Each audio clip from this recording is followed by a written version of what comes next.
Hi, I'm Hamza and I work at Microsoft. And today I'm at Microsoft London office. And today we have Hi, I'm Elise. I'm an intern at Microsoft. Elise. This is super exciting. I have so many questions for you. I wanted to ask you, how did you get this internship? I wanted to know what's the process like? How much money do you make? What kind of advices you have? So let's get started. Tell me more about how did you get an internship at a company like Microsoft in London? Well, first of all, I do uni in the UK. So I was doing a part of a program. So I'm doing a placement here right now, part of a 12-month program. You can apply to any of the businesses that you prefer. I personally chose Microsoft because Microsoft is a very interesting space. There's a lot of interactions with different partners, with different customers, and it's very widely known. The way that I got into it was I was applying to different companies all across. So I applied to different ones such as Morgan Stanley, Microsoft, Volkswagen, BMW, etc. Yeah. But Microsoft was the most appealing one, as everyone can imagine.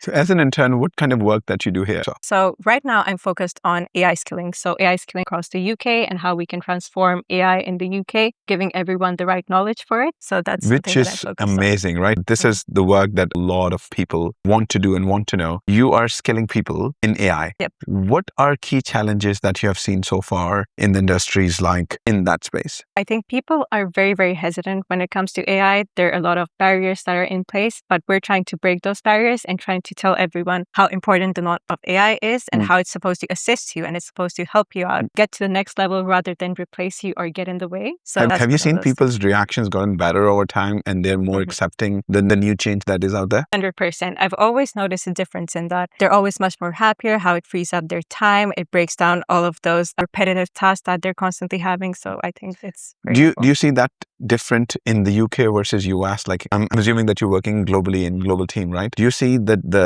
AI adoption is what is the key differences that you're seeing here in the UK and like globally, like in the US and Middle East and all other countries? The team that I'm in is called Microsoft Elevate. So it's Societal AI Skilling Impact. It's a global program. So every single country has it, including US as well as the UK. As part of whenever we chat with our colleagues and whenever we speak to them, we find out it's pretty much the same reaction because we're all humans and we all react to the things the same way, whether it's the US or the UK. So that's one of the things that we've noticed that everyone benefits from. For your internship process, what key things that you did in your interview that made you eligible for an internship at Microsoft? Okay. Before I was about to apply for my placement here or my internship program, what I did was I did several different internships in the past. So I really stand out. I did around 4 or 5 internships in different places across Pakistan as well as London. And I think that was one of those key things that made me stand out. They really cared about having like good grades. And I think that's something that most of the industries care about, but it wasn't a very hard and fast rule. It was more about extracurriculars, your ability, your skills, and your experiences at the same time. So a lot of students from Pakistan come to the UK for masters and bachelors. And one of the key things that they are really struggling with is finding job opportunities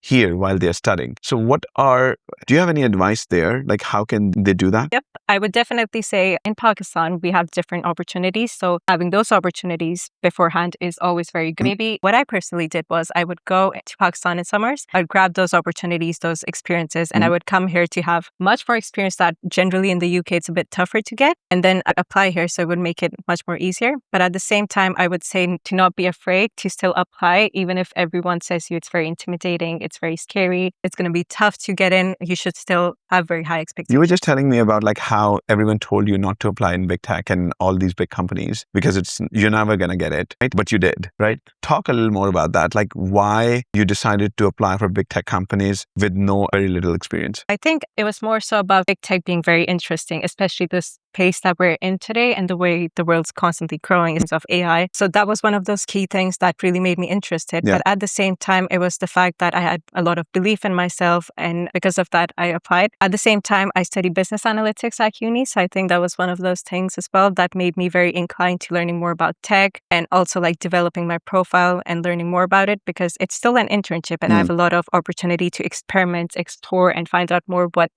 my interests are and where they lie. Quickly walk us through the interview process for an internship at Microsoft. I think it differs according to the role that you're in, but the one that I applied for, it was more so about I had 3 interviews. They were back-to-back interviews.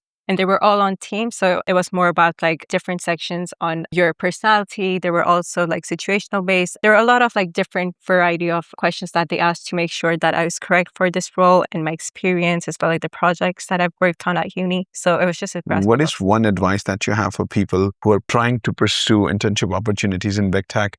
how can they crack that interview? I think the best thing would be to be yourself, because they really care about like Your people that are personality. very natural, Yeah. and being like very friendly, very kind, very nice. But at the same time, knowing really about what your skills are, where your knowledge lies, and also being very confident in them is some stuff that really matters. Are there any 3 skills that you would recommend people to study and while they're like in their 5th year or 6th year, in their 5th semester or 6th semester, are there any 3 skills that you think students should absolutely learn, which is super important to get an internship at any big company here in London? I think generally, rather than having very technical skills, because it depends if you're very focused on the technical side, that's where you should develop your skills. But in a role such as mine, where it has like a lot of like program management, I think like working on a lot of different like project management and any other opportunities you can have around that, as well as like communication skills, because it's very necessary. Like even in office, you're interacting with everyone and anyone, even globally, as well as like learning about stakeholder coordination, how you can coordinate across different areas, not only within your team, but also outside in a global team. Because with big tech, as you may know as well, it's very necessary to have. So in terms of compensation, what is a range of compensation that a person like you would get here for an internship for a company like Microsoft? Personally, my figure is much more different, but I'm trying to learn how to invest and use it in the right way. But at the same time, I'll be completely honest, I mostly shop. That's good. Have fun with it. What is? Let's talk a little bit about your work. Like in terms, so you were talking about like how you are training a lot of people in different industries, in charities and healthcare and all of that. Like, do you see similar patterns in AI adoptability from people in different fields, or they're different? Well, it's mostly focused on 3 areas rather than healthcare and stuff. I think that's mostly like different areas at Microsoft. We're mostly focused on charities, nonprofits, and education sector, as well as government and policymakers. Look at the general public. It definitely differs because they're a bit more afraid and hesitant compared to like normal people and like university students in specific. I think there's a lot of like barriers over there, but once we actually tell them, we actually work with different like partners and how we can get the knowledge of AI across and how easy it is to use and benefit from. So I definitely think once it gets there, it's much more helpful. Is there one piece of advice that you have for young students who are looking at you right now and they're inspired to apply for internship opportunities here in the UK? Is there any piece of advice for them? I'd say don't be afraid. Apply all of the interesting places, no matter how much anyone tells you not to. Be confident. Apply for those interviews. We're all very, very strong and we're all very smart people, especially as Pakistanis. Like we're very, very smart people and very capable. So just go for it. This was great. Thank you very much. Thank you Thanks so a lot. much. Thank you.